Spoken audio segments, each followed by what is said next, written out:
So, F1 Life. It's the latest new feature coming to the Formula 1 franchise, and it looks pretty exciting.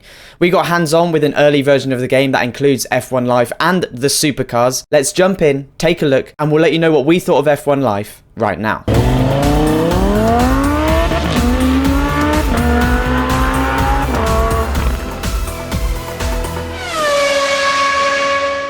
So, F1 22's F1 Life has been causing quite the stir among fans of the franchise recently. Some welcome the addition of new features to the game year on year. After all, it is up to the developers of these awesome titles to continue to innovate and work out what we, the audience, enjoy. On the other hand, some believe the F1 games should remain just that, about the racing in Formula 1. We got hands-on with F1 Life recently, and here's what we make of the brand new mode coming to F1 22.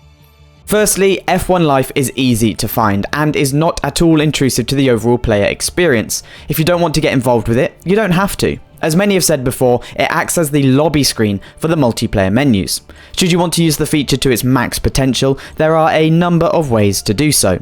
Firstly, and something we'll get into a little more later, we have the Supercars. There are a number to pick from, and for those that pre-order the Champions Edition, the safety cars as well, of course. You can display these in your F1 Life space, which is a pretty modern looking house. Speaking of the house, you can decorate this using various pieces of furniture, wall art, lighting fixtures and more, as you can see in the background footage that we've been showing. You are also able to visit the F1 Life spaces of other players. This will allow you to show off items from your podium pass and other awards, including trophies. This means that your F1 Life space can be, if you want, a reflection of your progress in the game, as you can display certain items that other players may not have. This is similar to medals or calling cards in other games. F1 Life also comes with the addition of the brand shop. It's pretty self-explanatory, but Codemasters and EA have brought a number of brands on board for the game. This includes brands like Antisocial Social Club and Puma, and you can dress your F1 Life driver in whatever clothing you choose from this list. Much like your F1 Life space, this means you can also dress your driver to impress and show off your progress through the game with unlocked items from the podium pass or from your progress in the game itself. So then, the Supercars. One of my colleagues who also had access to the preview version of F1 22 summed it up pretty well. F1 Life is Codemasters' answer to Gran Turismo 7. It's a big change for the F1 game to include non-Formula cars. It was only a few years ago that F2 was added, and everyone expected the next step to be Formula 3 or the reworking of historic F1 cars. Instead, Codemasters has put 8 supercars, 10 if you include the safety car versions, into F1 22 and created a space in F1 Life that focuses on these cars and the lifestyle of F1 drivers. It's a brave step, and the integration of supercars within the game feels clearly aimed at the more casual player who has spent the last few months playing Gran Turismo 7 or looking forward to Forza Motorsport. The main use of supercars in F1 22 is the Pirelli Hot Laps, a series of challenges in specific cars at tracks on the F1 calendar. Nearly every track has at least one challenge for you to take on. These range from drifting and average speed zones to cone slaloms and time attacks, and are all good fun to take on.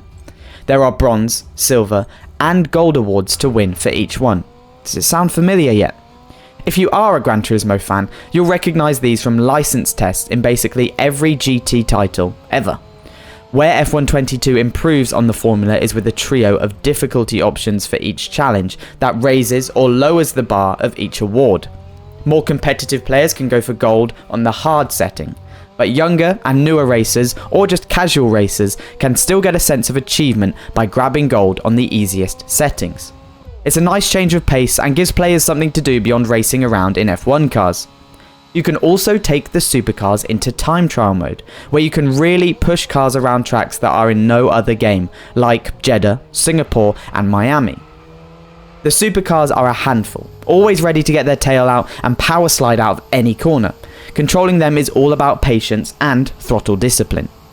It's the kind of thing you can tune out of the Formula 1 cars with a dedicated setup, but not here. That will be a problem for some, especially when jumping from F1 cars into the supercars. The sense of speed completely disappears, while flat-out kinks become tricky mid-speed corners that require a delicate touch. It's also easy to outbrake yourself, as the distances needed are huge when compared with F1 cars. Our supercar experience was from a preview build, so it's not the final product, but the cars also feel different to those on other games. The Mercedes-AMG GT Black Series is still a tail-happy brute, but it drives differently in GT7 compared to F1 22, and the same goes for the DB11 and F8 Tributo. Don't come into F1 22 expecting to throw them around the same way you do in other games. This will be because F1 22's engine is designed for Formula 1 cars and their special nuances. Codemasters has adapted to supercars, but not created a parallel system to really maximize them. So overall, F1 Life is a very nice addition.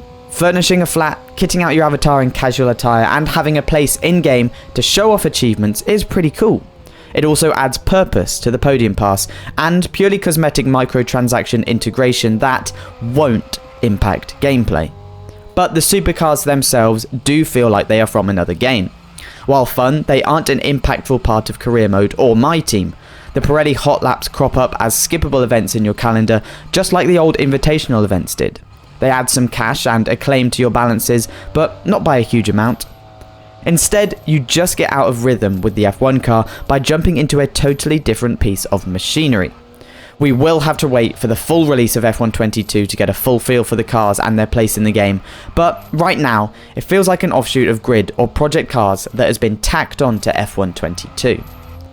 So there we go, ladies and gentlemen, that's what we make of F1 Life, the latest addition to the Formula 1 franchise, and the supercars that are going to come as part of that feature. Are you excited to give supercars a go? Let us know down in the comments, and we'll catch you in another video here on the Racing Games channel soon.